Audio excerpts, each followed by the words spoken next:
Welcome to triple S classes. कैसे हैं आप सब लोग? उम्मीद करता हूं कि आप सब खैरियत से होंगे। आज का जो हमारा एमसीक्यू सेशन होगा स्टैटिस्टिक्स का, ये डेमोग्राफी और सेंसस के रिलेटेड हम कुछ एमसीक्यूज ट्राई करेंगे और इसको मैंने दो पार्ट्स में डिवाइड किया है। पहले पार्ट में हम खाली डेमोग्राफी और सेंसस के बेसिक्स ट्राई करेंगे और कल के जो नेक्स्ट हमारा एमसीक्यू सेशन आ जाएगा उसमें हम देखेंगे कि सेंसस 2011 के रिलेटेड कौन से एमसीक्यूज हमारे पास जो है आने के चांसेस है एग्जाम में, तो वो हम कुछ एमसीक्यूज ट्राई करेंगे हम। चलिए, पहला क्वेश्चन है आपके स्क्रीन पे। Question number 1 is term demography has been derived from two Greek words what demos means. आपको पता है टर्म डेमोग्राफी दो ग्रीक वर्ड से डिराइव की गई है, demos and graphy. Option A is government, आपने बताना है डेमोस का मीनिंग क्या है। Option A is government, option B is census, option C is people, option D is measuring. क्या है डेमोस का मीनिंग? ठीक है, तो मैंने आपको बताया था कि डेमोग्राफी जो है दो वर्ड से डिराइव हो गया है, डेमोस एंड ग्राफी। ठीक है, तो डेमोस मीन्स पीपल, ठीक है, एंड ग्राफी मीन्स मेजरिंग। तो पीपल मेजरिंग या पीपल रीडिंग भी आप इसको कह सकते हैं। मैंने आपको बहुत सारे मीनिंग्स के बताए थे। So the correct answer for this question is option C, demos means people. Question number 2 है हमारे सामने। Question number 2 is who is considered as the father of demography. Father of demography किन को माना जाता है? Option A is Guillard, option B is John Graunt, option C is Karl Marx, option D is none of the above. बिल्कुल आप लोगों को पता होगा किन को माना जाता है फादर ऑफ डेमोग्राफी। वो है हमारे पास option B, John Graunt. I hope कि आपने भी यही ऑप्शन सेलेक्ट किया होगा। क्वेश्चन नंबर 3 है हमारे सामने। डेमोग्राफिक ट्रांजिशन इज द, ये जो डेमोग्राफिक ट्रांजिशन है ये है क्या actually? Option A is shift from low birth rate to high birth rate with minimum education and technology. Option B is shift from high birth rate and high infant death rate to low birth rate and low infant death rate with minimum education and technology. Option C is shift from low birth rate and low infant death rate to high birth rate and high infant death rate with minimum education and technology. Option D is none of the above. Demographic transition होता क्या है आपने बताना है। 4 options आप लोगों के सामने हैं। टेक योर टाइम, देखें कि राइट ऑप्शन कौन सा इन चारों ऑप्शंस में से। मोस्ट अप्रोप्रिएट ऑप्शन आपने देखना है। आई एम श्योर कि आपने अभी तक सेलेक्ट किया होगा। So the correct answer for demographic transition is shift from high birth rate and high infant rate to low birth rate and low infant rate with minimum education and technology. ठीक है, चलिए question number 4 है हमारे सामने। Demographic transition model was developed by, ये जो demographic transition model है ये किसने पहली बार जो है डेवलप किया था? Option A is Warren Thompson, option B is Robert Cannan, option C is Frank Notestein, option D is none of the above. तो डेमोग्राफिक ट्रांजिशन मॉडल जो है वो किसने पहली बार डेवलप किया था? रादर किसने डेवलप किया था? पहली बार ही हो गया वो डेवलप, तो डेवलप किसने किया था? देखिए, अगर आपसे पूछा जाए डेमोग्राफिक ट्रांजिशन थ्योरी किसने दी थी, तो वो दी थी फ्रैंक नोटस्टीन। ये याद रखें, ये पॉइंट आप यहाँ एडिशनल में आपको ये पॉइंट बता रहा हूँ। लेकिन डेमोग्राफिक ट्रांजिशन मॉडल जो है वो दिया था वारन थॉम्पसन ने, ये मैंने ऑलरेडी आप लोगों को बताया था। तो Warren Thompson is the person who has given the demographic transition model, but if will talk about demographic transition theory it was given by Frank Notestein. Question number 5 पे चलते हैं। क्वेश्चन नंबर 5 है हमारे पास। When the working population of a country is less than non-working population, it is known as। अगर working population किसी country की कम होती है rather than non-working population से, उसे हम क्या कहते हैं? Option A is demographic dividend, Option B is demographic burden, Option C is demographic bonus, Option D is both A and C। आप लोग सेलेक्ट करें अपना option. When the working population of the country is less than non working population, यानी कि non working population जो है अगर वो ग्रेटर देन होगी वर्किंग पॉपुलेशन से, उससे हम क्या कहते हैं? मैंने आप लोगों को ये टर्म्स बताई थी, उससे हम कहते हैं डेमोग्राफिक बर्डन। डेमोग्राफिक डिविडेंड होता है अगर वर्किंग पॉपुलेशन ज़्यादा होती है as compare to non working population, उसी को डेमोग्राफिक डिविडेंड को ही हम कभी कभी डेमोग्राफिक बोनस भी कहते हैं। लेकिन अगर लेस होती है working population then non working population तो उसे हम कहते हैं demographic burden. Option B is the correct answer for this question. Question number 6 पे चलते हैं। As per the demographic transition model, demographic transition model जो हमने अभी देखा थॉम्पसन ने दिया था, which of the following countries are in declining stage, हमने उसमें 5 स्टेज पढ़े थे, उसमें लास्ट स्टेज जो आता है डिक्लाइनिंग स्टेज, उसमें कौन सी कंट्री फॉल करती है इन कंट्रीज में से। Option A is Nigeria, option B is Bangladesh, option C is United States of America, option D is Hungary. तो डेमोग्राफिक ट्रांजिशन मॉडल में जो कंट्री डिक्लाइनिंग स्टेट पे चलती है, डिक्लाइनिंग स्टेट आपको पता है यानी कि बर्थ रेट बहुत कम है और डेथ रेट भी कम है, ठीक है। ऐसे स्टेज को हम कहते हैं डिक्लाइनिंग स्टेट, यानी कि बर्थ रेट जो है वो बहुत कम है लेकिन डेथ रेट भी कम ही है, बहुत कम अगर नहीं है लेकिन कम है। तो उस में से उस स्टेज में कौन सी कंट्री फॉल करती है, आपने अभी तक आपको क्लियर हुआ होगा कौन सी कंट्री है, वो है हमारे पास हंगरी। तो हंगरी और जर्मनी हमारे पास ऐसी कंट्रीज़ है जो डिक्लाइनिंग स्टेट में चल रही हैं। क्वेश्चन नंबर 7 है हमारे पास, which year is called the year of great demographic divide. Year of great demographic divide कौन से साल को कहते हैं। इस साल के बाद क्या हुआ, पॉपुलेशन इंक्रीज होनी शुरू होगी। तब तक डेथ रेट बहुत हाई थी, हालांकि बर्थ रेट भी हाई था लेकिन डेथ रेट बहुत ज़्यादा हाई था, पॉपुलेशन बढ़ नहीं रही थी। लेकिन इस साल के बाद पॉपुलेशन बढ़ने लगी, इसलिए इसको कहते हैं year of great demographic divide. Option A is 1921, option B is 1931, option C is 1937, option D is 1951। So which year is called the great demographic divide, year of great demographic divide. आपके पास options हैं, आपने option select किया होगा अभी तक। So the correct answer for this question is option 1, 1921 को कहते हैं year of great demographic divide. Question number 8 है हमारे पास, which of the following countries follow no pronatalist policy. इनमें से कौन सी कंट्री प्रो नेटलिस्ट पॉलिसी को फॉलो करता है। Option A is China, option B is India, option C is Japan, option D is Bangladesh. कौन सी कंट्री इनमें से प्रो नेटलिस्ट पॉलिसी को फॉलो करता है, चाइना, इंडिया, जापान या बांग्लादेश। सो the correct answer for this question is Japan, क्योंकि Japan में ही प्रो नेटलिस्ट पॉलिसी को जो है सपोर्ट किया जाता है कि वहाँ पे जो पॉपुलेशन है वो बढ़नी चाहिए, क्योंकि वहाँ की पॉपुलेशन कम है, इसलिए वहाँ की पॉपुलेशन बढ़नी चाहिए। वहाँ पे सपोर्ट करते हैं प्रो नेटलिस्ट पॉलिसी को।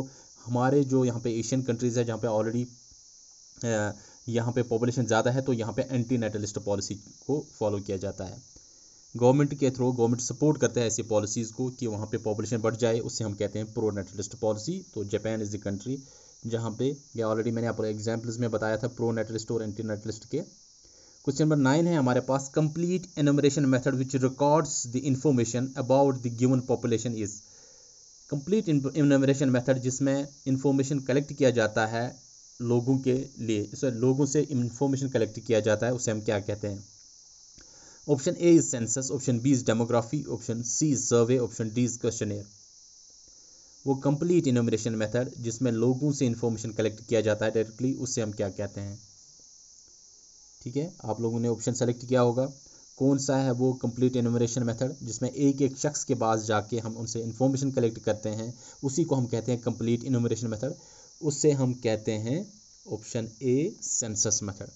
ठीक है, चलिए, जहाँ पे अगर आपके पास ऑप्शंस कुछ होते हैं ना, कभी ऑप्शंस आपके नज़दीक भी होते हैं कोई ऑप्शंस, लेकिन आपने मोस्ट अप्रोप्रिएट ऑप्शन को हमेशा जो है टिक करना है। So the census is the most appropriate. Question number 10 हमारे पास है, what does the universality feature of census stand for. हमारे पास, मैंने आपको सेंसस के फीचर्स पढ़ाए थे, उसमें हमारे पास एक फीचर है यूनिवर्सैलिटी। तो यूनिवर्सैलिटी का जो फीचर है वो क्या कहता है। Option A, census should be comparable with other countries. Option B is the method of collection should be universal throughout the world. Option C is each person within the territory should be included in the census without redundancy. Option D is each person should be recorded along with the family tree details. तो क्या होता है universality का जो feature है census का, वो क्या कहता है हमें? हमने इसमें बहुत सारे फीचर्स और भी पढ़े हैं, जिसमें हमने जो है स्पॉन्सरशिप पढ़ा है, ठीक है, और भी बहुत सारे फीचर्स हमने पढ़ा है। उसमें एक फीचर है यूनिवर्सलिटी। तो यूनिवर्सलिटी का फीचर क्या कहता है? ठीक है, ये जो हमारे पास ऑप्शन सी है, this is the correct answer. हर एक पर्सन जो है वो इंक्लूड होना चाहिए इन द सेंसस। जब हम सेंसस कर रहे हैं विदाउट रिडंडेंसी, यानी कि डुप्लीकेसी नहीं होना चाहिए। एक शख्स को एक ही बार हमने रिकॉर्ड करना है, बार बार रिकॉर्ड नहीं करना है, ठीक है। Census should be comparable with other countries, जिसको ये आपने ऑलरेडी आपको पता है, ये इंटरनेशनल फीचर है हमारे पास, इंटरनेशनल कंपेरेबल फीचर है हमारे पास। लेकिन हमारे पास जो यूनिवर्सलिटी फीचर है वो कहता है कि हर एक शख्स को इंक्लूड करना है हमें सेंसस में विदाउट रिडंडेंसी। एक्सक्यूज मी, मेरा थोड़ा गला आज खराब है, बैठा हुआ है। क्वेश्चन नंबर 11 है हमारे पास, who is the father of undivided Indian census? Undivided India का जो सेंसस है उसको, उसके फादर किन को माना जाता है? Option A is W.C. Plowden, option B is Henry Walter, option C is Lord Mayo, option D is Lord Ripon. किन को माना जाता है अनडिवाइडेड सेंसस, अनडिवाइडेड इंडिया के सेंसस का फादर? ये मैंने ऑलरेडी आपको बताया है। तो वो है हमारे पास, click the option, it is option B, Henry Walter. Question number 12 है हमारे पास, the first caste based census in India was conducted under the leadership of. पहला कास्ट बेस्ड सेंसस जो इंडिया में हुआ था वो किन की लीडरशिप के अंडर हुआ था? Option A is Lord Mayo, option B is Lord Ripon, option C is Lord Hutton, option D is W.C. Plowden. कौन है वो शख्स जिनके लीडरशिप के अंडर पहली बार कास्ट बेस्ड सेंसस जो है इंडिया में कंडक्ट हुआ था? ये हुआ था इन द ईयर 1931 में, ठीक है, 1931 में ये सेंसस बन गया था। तो किन के लीडरशिप के अंडर ये बना था? आपको ऑप्शन पता होगा। So the correct answer for this question, question number 12 is option C is the correct answer for this. Lord Hutton के लीडरशिप के अंडर हुआ था ये।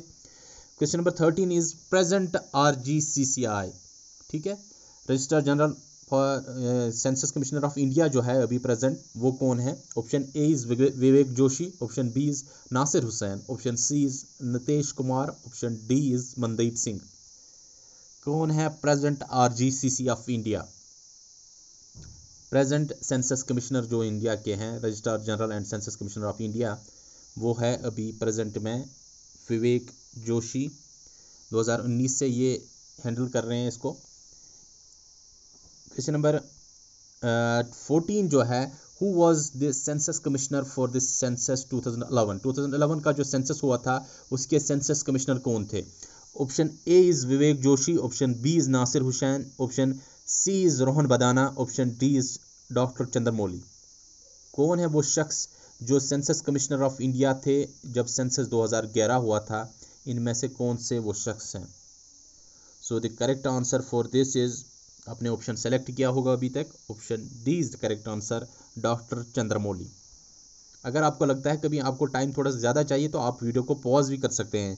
हम वीडियो को ज़्यादा देर तक जो है बढ़ा नहीं सकते हैं, इसलिए आप वीडियो को पॉज करके फिर दोबारा देख सकते हैं, अपना आंसर मैच कर सकते हैं। क्वेश्चन नंबर 15 है हमारे पास, which of the following earliest scriptures used the term census for the first time in India? कौन से स्क्रिप्चर्स में पहली बार ये टर्म सेंसस इस्तेमाल किया गया था इंडिया में? Option A is Akbarnama, option B is Arthashastra, option C is Rajatarangini, option D is Ain Akbari. कौन सी वो अर्ली स्क्रिप्चर है जिसमें ये टर्म सेंसस पहली बार इस्तेमाल की गई थी? So the correct answer for this is option B, Arthashastra. इसके साथ ही आज के 15 क्वेश्चन जो थे वो कंप्लीट हो रहे हैं। पहला पार्ट जो था इसका सेंसस एंड डेमोग्राफी का वो कंप्लीट किया है। दूसरे पार्ट में हम आपके लिए लेके आएंगे सेंसस 2011 के लिए कुछ MCQs, क्योंकि वो भी हमारे सिलेबस में है। इसलिए आप लोग जो है आप ट्यून्ड रहे हमारे साथ। कंप्यूटर और स्टैटिस्टिक्स जो है ये अल्टरनेटिवली जा रहा है। आई होप कि आपको एमसीक्यू सेशंस पसंद आ रहे होंगे। जब तक आपके एग्ज़ाम्स आते हैं, जब एग्ज़ाम्स नज़दीक आते हैं, तब तक एमसीक्यू सेशंस हम कंप्लीट रखेंगे आपके साथ साथ कंप्लीट करेंगे, ताकि आप लोगों का रिवीजन भी साथ साथ हो जाए।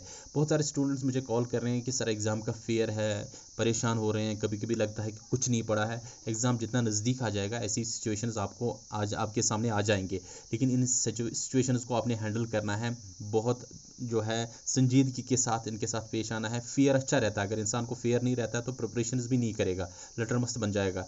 तो इस फियर को लेकिन अपने ऊपर हावी नहीं होने देना है, अपनी प्रिपरेशंस को कंटिन्यू करके रखना है। फियर को ख़त्म करना है तो प्रिपरेशन ज़्यादा से ज़्यादा करने होंगे, रिवीजन ज़्यादा से ज़्यादा करने होंगे। जो ही कॉन्फिडेंस बिल्ड होगी तो फियर खुद ब खुद ख़त्म हो जाएगा। बाकी आप परेशान ना हो जाए, जिस तरह से हमने पढ़ा है, जिस तरह से आप लोगों ने मेहनत की है, आपकी मेहनत बिल्कुल ज़ाया नहीं होगी। चाहे वो कोई भी शख्स हो, किस तरह का भी शख्स हो, लेकिन अगर वो मेहनत करता है किसी चीज़ पे, उसकी मेहनत कभी ज़ाया नहीं होती है। इस चीज़ पे आप यकीन रखें और बस प्रिपरेशंस अपनी जो है कंटिन्यू रखें। हाँ, और एक चीज़ ये है कि आप अभी लास्ट टाइम में, अभी आपका टाइम नज़दीक आ रहा है एग्ज़ाम का, तो मॉक टेस्ट वगैरह साथ साथ लगाएं और एमसीक्यू सेशंस भी साथ साथ लगाएं, ताकि रिविजन्स हो जाएं। चलिए यहीं पे आपसे आप लोगों से इजाज़त लेते हैं। अपना ख्याल रखें, अपने पेरेंट्स का ख्याल रखें। आपके आस पड़ोस में अगर कोई कमज़ोर शख्स है, आपके फ्रेंड्स वगैरह है जिनको कोई दिक्कतें आ रही हैं, प्लीज़ उनकी भी हेल्प करें। दूसरों की हेल्प आप करेंगे तो आपका हेल्प ईश्वर करेगा। चलिए इजाज़त लेते हैं आप लोगों से, अपना ख्याल रखें, बाय।